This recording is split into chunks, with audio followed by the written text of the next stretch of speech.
बिस्मिल्लाहिर्रहमानिर्रहीम। बिरादरान इस्लाम, अॼु 14 रमज़ान मुबारक असां दर्स क़ुरान में गॾु आहियूं। बनी इसराइल सूरत 15 सिपारे जो चौथों रुकू, जंहिंमें अल्लाह ताला 7 ॻाल्हियुनि जी असां मुसलमाननि खे मनो फरमाई आहे त उन्हनि बुराइनि खां अवां पाण खे बचायो। मुख़्तसिर टाइम में हर शइ ते तफ़सील सां त नथो ॻाल्हाए सघिजे। मां उहे 7 शयूं अव्हां जे आॾो पेश कंदुसि ऐं गॾोगॾु इहा दावत ॾींदुसि त इन रुकू खे पाण हर दोस्त पढ़ंदो त उन में बक़ाया तफ़सील जेको बि आहे उन्हनि 7 ॻाल्हियुनि जो उहो उन में नज़र ईंदो।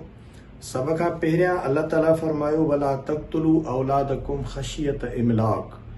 सुञाई जे भव खां पंहिंजी औलाद खे क़तल न करियो। इन जो तमामु ॾिघो तफ़सील आहे, लेकिन मजमूई तौर जेकी अल्लाह ताला मनो फरमायो इन ॻाल्हि खां असां मुसलमाननि खे मनो कयो। नंबर 2 ते वला तक़रबु ज़िना इन्नहु कान फ़ाहिशतन व साअ सबीला, ज़िना जे वेझो न वञो, बेहयाई बुछड़ाई जे कमनि जे वेझो न वञो, छो त इहो तमामु वॾो बुरो रस्तो आहे। 3 नंबर ते अल्लाह सी फरमायो, वला तक़्तुल नफ़्सल्लती हर्रमल्लाहु इल्ला बिलहक़, कहीं बि माण्हू जो नाहक क़तल न करियो, जेको तमामु वॾो ॾोह आहे अल्लाह वटि कंहिं बि इंसान जी जान वठणु ऐं उनखे नाहक क़तल करणु। 4 नंबर ते अल्लाह ताला फरमायो, वला तक़रबू माल यतीम, यतीमनि जे माल ऐं मिल्कियत जे वेझो बि न वञो, इन नुक़सान जी नीयत सां या खाइण ऐं उन में ख़यानत जी नीयत सां उन्हनि जे माल खां परे रहो ऐं परहेज़ कयो। उन खां अलावा 5 नंबर ते अल्लाह ताला फरमायो, व औफुल कैल वज़नू बिल क़िस्तासिल मुस्तक़ीम, ऐं उन खां अलावा जेकी माप ऐं तोर आहे, औफुल कैल इज़ा किल्तुम, माप ऐं तोर जॾहिं बि कयो त अमानत सां कयो ऐं उन्हनि में कंहिं बि क़िस्म जो खोट न कयो, माप बि पूरी कयो ऐं तोर बि पूरी कयो। 6 नंबर ते अल्लाह ताला फरमायो, वला तक़फ़ मा लैस लक बिही इल्म,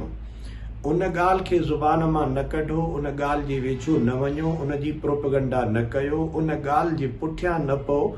जंहिंजे तफ़सीलनि जे बारे में तव्हांखे का बि ख़बर न आहे। अणॼाणाई में अवां कंहिं बि ॻाल्हि में इन्वॉल्व थी करे उन जी प्रोपगंडा बि न कयो ऐं ज़ुबान, कन ऐं अखियूं या उज़वा उन मामले में पंहिंजा इस्तेमाल न कयो, छो त अल्लाह ताला हर शइ जे बारे में पुछा कंदो। ऐं 7 नंबर ते अल्लाह ताला फरमायो, वला तमशी फिल अर्ज़ मरहा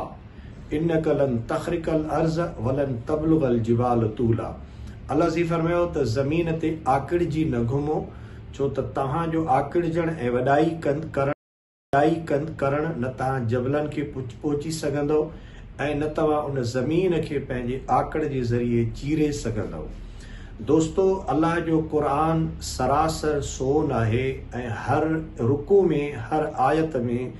इलाही सारियूं हिदायतूं इंसान ज़ात जे समाज खे बहितर करण लाइ, इनफ़रादी ऐं इज्तिमाई ज़िंदगी खे बहितरीन बनाइण जे लाइ अल्लाह जे तरफ़ां अता थियल आहिनि।